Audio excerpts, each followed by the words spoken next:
E aí pessoal, tudo certo? Eu sou o André Carmelito. Nesse vídeo eu vou mostrar uma manutenção que eu vou fazer nessa central telefônica, o PABX da Intelbras, a Modular e Mais, em bancada. O cliente me ligou que parou de funcionar lá os ramais, nenhum ramal funcionava, eu fui lá ver. A fonte, a princípio liga o LED normal, o LED da placa base também liga normal, porém não tem aquele tom de disco, o tom de ramal bipartido aqui nos aparelhos. Eu até liguei uma tomadinha, tô com um telefone sem fio que tem viva voz aqui, e aqui a gente não tem aquele tom característico de disco, né, de descagem, aquele tom bipartido. Eu já peguei esse problema em outras centrais, tanto a Conecta como a Modular, então eu já quase que 100% de certeza eu já sei onde está o defeito, apesar de eu não ter testado aqui. Porém eu vou fazer uns testes na fonte para mostrar ali em campo aí, vou auxiliar vocês. Olha só o LED aqui da fonte ligado, o LED aqui da placa base piscando de forma correta, não tem nenhum capacitor estufado aqui na fonte, há apenas dois resistores aqui, dá uma ideia de carbonizado, porque realmente eles aquecem muito do circuito de ring, então é normal, eles não estão danificados.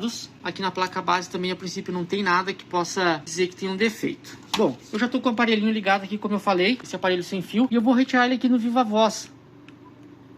E olha só, eu não tenho aquele disco, aquele tom de disco, aquele tom de ramal bipartido, tá vendo? Ele tá mudo. Eu poderia até mudar de posição aqui, ó, a fiação. Posso passar para outros ramais que vai continuar a mesma coisa, porque lá eu testei todos no cliente. Um dos testes que dá para fazer é inverter as plaquinhas aqui, ó, porque se for uma posição ou outra, pode ser placa de ramal. Nesse caso dessa central, estão todos os ramais. Então eu vou desligar aqui, ó. Vou só inverter as plaquinhas de ramais. Troquei uma placa pela outra, vou alimentar a central, vou ocupar novamente o aparelho e olhe sem o tom, porque aqui já teríamos que ver aquele tom bipartido, ó. Ele tem só uma microfonia, ó. Então eu tenho uma alimentação aqui, porém eu não tenho o tom de disco. Primeira análise que dá para fazer é as tensões da fonte aqui em contínuo. Devemos ter 12 volts contínuo, 5 volts, 24 volts que é a tensão dos ramais e a tensão de ring. Então se todas as tensões estiverem próximas desses valores, a fonte está ok. Não é problema na fonte. Aqui no esquema dá pra gente ver, ó, GND, o 24 volts, 5 e 12, o GNDA e o GND e a tensão de ring, que é para despertar a campainha dos aparelhos. Utilizando o multímetro na escala de tensão contínua, eu vou pegar essa ponteira preta e vou deixar fixa em qualquer um dos GNDs aqui nesse conector. Vou deixar ela fixa aqui e aí eu vou medir as outras tensões, obviamente com a ponteira positiva, ou vermelha do multímetro. Primeiro que eu vou verificar aqui é o 12 volts. E temos 12.7, são os 12 volts nos dois conectores. Agora eu vou verificar os 5 volts, 5 volts, 5.3 cravado, o 24 volts, 25.9, 25.8, perfeito. Agora a tensão de ring, só para desencargo de consciência. 115 volts contínuo, 120, tem tensão de ring. Outra tensão que eu posso testar aqui é a tensão aqui na saída, ver se tem tensão na saída dos ramais aqui. Temos que ter 24 volts. Então não tem polaridade aqui para medir, tanto faz, qualquer lado é lado. E olha só, temos o mesmo 25 volts ali da fonte, porém não tem o tom de disco. Então, num primeiro momento, a gente pode descartar o processador da central, que é esse componente. Porque esse LED, aqui na placa base, ele está trabalhando de forma correta, indicando que tem processamento, está sendo executado a firmware, então a parte aqui de firmware da central, a princípio, está rodando bem, porém não chega ao tom de disco aqui. E o que acontece? Existe todo um circuito aqui que gera esse tom de disco, ele é jogado em cima dessa matriz 8816, e aqui ela faz a comutação, né, para os ramais. Já posso adiantar que está por aqui o defeito, aqui nessa região. Essa matriz 8816 é o integrado U2. Primeira coisa que a gente tem que verificar é se ela está sendo alimentada. Precisa verificar se está chegando 12 volts nela. E aqui no esquema elétrico, a gente pode verificar que a alimentação está aqui, ó. O VDD é o terminal de número 38 e temos o GNDA, que é o 16, que é o VEE, e o VSS, que é o GND, é o 12. Então a gente tem que ter 12 volts aqui alimentando a matriz. Porém, antes de verificar 12 volts, eu já vou adiantar algumas coisas. Tem que verificar esse diodo Zener, que é o Z13. Normalmente ele entra em curto. E esse resistor, que até está carbonizado aqui, o R34. Olha só como é que ele tá. R34 e o Z13. Verificar se ele não tá em curto. E esse R34 aqui eu vou mostrar o valor dele no esquema elétrico. O R34 é de 100 ohms. Tá aqui, ó. Ele tá em série com 12 volts. E aqui tá o diodo Zener também, em relação ao GNDA, e o 12 volts aqui, ó, para manter estável a tensão. Então é esse Zener e esse resistor. Esse resistor tá carbonizado ali. Primeiro eu vou medir o Zener, antes de eu medir o resistor e medir se está chegando a tensão. Provavelmente já apareceu que o resistor tá carbonizado ali, não vai chegar o 12 volts. Então na escala de diodo mesmo no multímetro eu vou fazer a leitura aqui do Zener. Para medir o Zener eu vou pegar a ponteira preta, vou pôr aqui no cátodo e a vermelha no anodo. 0.001 volts, ele está em curto. Inverter as ponteiras, queda de tensão continua ali em 0.001. Vou passar o multímetro agora para a escala ômica para medir o resistor. O resistor tem que medir 100 ohms. Ele até saiu voando, na verdade não está nem soldado esse coitado aqui. De qualquer forma eu já vou substituir ele, não vou nem perder tempo. Esse resistor aqui sempre queima, que é o R34. Outro teste que eu vou fazer vai ser levantar um dos terminais do diodo Zener e verificar esse Zener com um dos terminais fora da placa. Tomara que não tenha queimado a matriz. O Zener já saiu por completo. Então eu vou verificar ele aqui fora da central e ver se ele permanece em curto. Curto. Inverter aqui. Curto também. Então esse Zener já era. Vou fazer uma medida aqui na placa, ver se tem curto.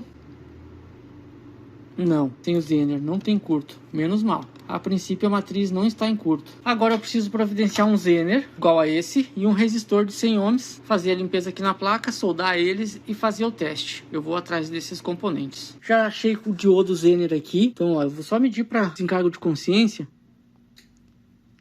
Esse está em curto.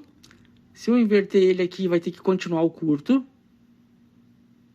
Perfeito, ó, a queda de tensão ali. Agora, esse outro aqui é para tá bom. Eu vou medir nesse sentido. Veja que não deu nada. Tá ali, overload. E se eu inverter aqui, ó, 0.6, que é a queda característica entre 0.5 e 0.7 volts. Então, deu 0.612 volts. Então, esse aqui tá bom.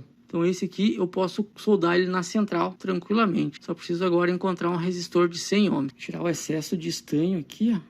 Essa malha. Já limpar aqui onde vai ficar o resistor também.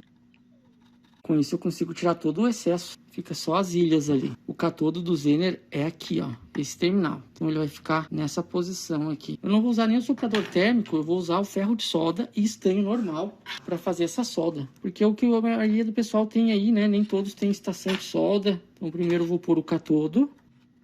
Ok. Agora eu vou estanhar o anodo aqui.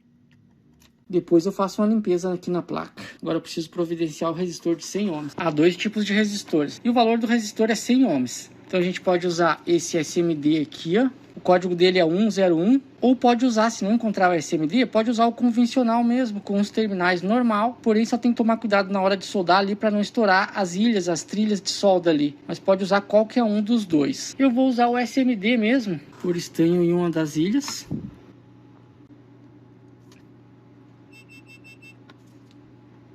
Feito, para teste já dá. Depois eu limpo, organizo bem. Por enquanto só para teste já tá bom. Agora antes de medir aquela tensão que eu ia medir ali na matriz, eu já vou alimentar ela. Acionou, continua piscando LED, não saiu fumaça, não aconteceu nada. E agora eu vou ver aqui com o aparelho de novo, ver se tá dando tom. Ó, já deu o tom. E agora eu já vou chamar para um outro ramal para ver. Já tá chamando. Era esse tom que estava faltando. Olha só a matriz que não estava sendo alimentada. Vou achar um outro aparelho aqui. Um segundo aparelho só para testar a tensão de ringue da fonte. Tocando. Alô, alô. Alô. Funcionando a tensão de ringue também. E agora temos o tom de ramal que é tão necessário. Pegando linha. Ok. Então nesse caso, eu nem vou medir o 12 volts que vai para a matriz, eu só vou fazer uma limpeza ali. Mas em campo, quando pegarem esse problema, verifiquem sempre esse resistor. Normalmente ele abre, aí não alimenta com 12 volts aqui a matriz e ela não pega aqui onde é gerado o tom e não joga para os ramais, onde existe a geração de tom, passa por ela. E esse Zener, ele está aqui em paralelo com a alimentação de 12 volts, justamente para proteger, para estabilizar essa tensão em 12 volts, para não ter o problema de você queimar a matriz. Então na maioria das vezes é esse resistor e algumas vezes o Zener, mas nem sempre esse Zener está em curto. E se não estiver chegando aqui o 12 volts, então verifica-se a fonte. Mas nesse caso aqui era o resistor e o Zener. Resolvido o problema. Então quando não se tem o tom de ramal, as tensões da fonte estão ok, o processador está funcionando, a gente tem o LED sincronizado piscando ali. Verificamos então o 12 volts em cima da matriz. Nesse caso aqui não estava chegando 12 volts porque o resistor já estava carbonizado, então eu nem medi, nem foi necessário medir, né? então tava tanto o resistor como o Zener. Normalmente esse resistor aqui é o que mais queima. O Zener nem sempre entra em curto, ele vai em paralelo com 12 volts que alimenta a matriz. Então a matriz é que é responsável por fazer essa comutação do áudio, né, do áudio dos ramais, da geração de tom, para jogar em cima da placa que vai jogar em cima dos ramais. Então o resistor na maioria das vezes está queimado, é só trocar. Agora só vou limpar isso aqui e passar o orçamento para o cliente. Muito obrigado, dá um like no vídeo, se inscreve no canal.